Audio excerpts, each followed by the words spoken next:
Le Massif central. Nous nous sommes attaqués au plus grand massif français, s'étendant sur 80 000 km².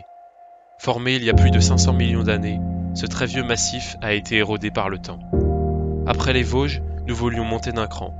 Nous sommes donc partis sur les chemins du GR30, s'étendant sur 200 km et passant à proximité de la plupart des lacs et volcans d'Auvergne.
Réveil dans les nuages. Il fait froid, désolé, ça tremble.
Salut les potes.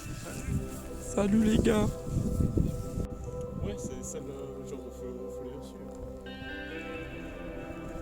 Comment ils nous regardent. Elles sont belles, je trouve.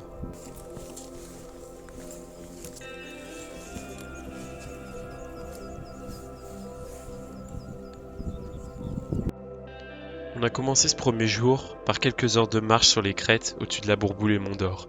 La vue était vraiment incroyable et même s'il y avait beaucoup de vent, on était vraiment content de commencer notre aventure comme ça. Ensuite, on a rejoint le lac de Guéry, qui est le plus haut lac d'Auvergne, situé à 1244 mètres d'altitude, et on en a profité pour faire une petite pause et prendre notre petit déjeuner.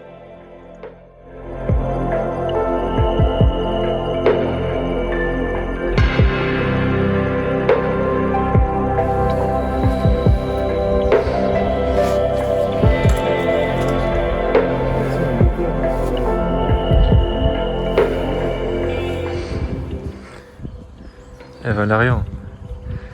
Salut, c'est moi Valérian. Je souhaite bienvenue dans notre analyse de GR. Alors pour l'instant, on a fait très peu de marche parce que y a Aloïs qui est tout le temps fatigué et ça casse les couilles. Et du coup, genre, on était obligé de porter Aloïs avec Alexis. Bon, on va faire beaucoup plus parce qu'il a dit qu'il ferait des efforts. En tout cas, moi je prends toi, Aloïs. T'es pas un fardeau. Là, on voit, c'est un super lac qui s'appelle le lac de Loup. Pourquoi? Bah, je sais pas.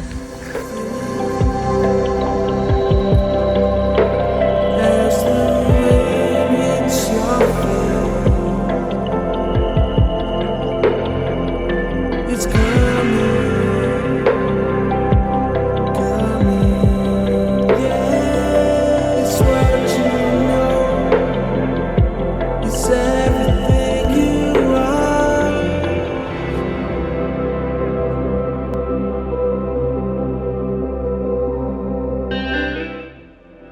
On est ensuite parti en direction du lac de Servières, situé à 1202 mètres d'altitude où nous avons déjeuné.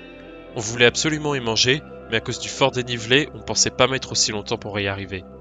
Même si la fatigue et la pluie commençaient à se montrer, on est reparti en direction du village d'Orcival pour se ravitailler et passer la nuit non loin.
Comme vous pouvez le voir, on a passé la nuit dans un petit bois proche d'Orcival.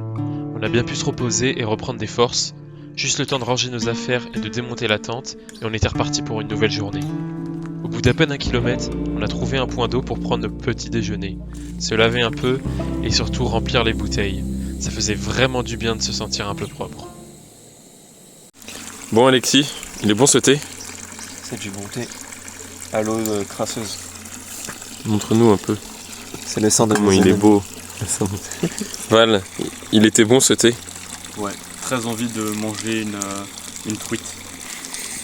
Une truite infusée au thé. Putain, j'ai encore des déchets dans ma poche. Et on est où là? Bientôt arrivé en Afrique. Alors là, aucune idée. On va mettre paumé quoi. 15 jours de voyage. Et on fait quoi? Là, on s'est nettoyé, on s'est lavé, on pue pas trop. On a fait du thé, on a rempli les gourdes. Et après, on va tracer. Voilà. Exactement. Jusqu'au lac d'Aïda. Pour dormir la nuit. Voilà. Et normalement, on va se taper la pluie toute l'après-midi là. Ouais, Jusque demain. ça a l'air d'être plus fort qu'avant.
que dit-on de l'amour?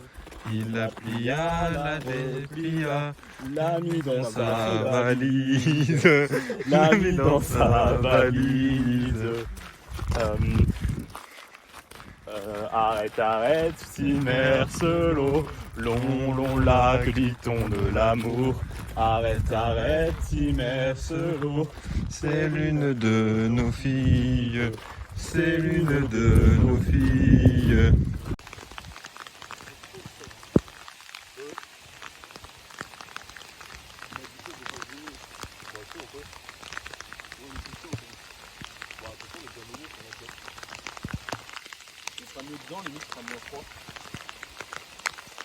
Avant d'arriver au lac d'Aïda, on a décidé de s'éloigner un peu du GR pour passer par le lac de la Cassière. C'est à ce moment-là qu'il a commencé à pleuvoir. Après ça, mis à part quelques rares éclaircies de quelques heures parfois, les jours de pluie se sont enchaînés, ce qui n'a pas facilité notre progression.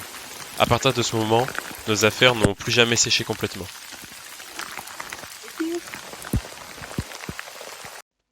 Après le lac d'Aïda, on a décidé de continuer encore 5 ou 6 km avant de poser la tente.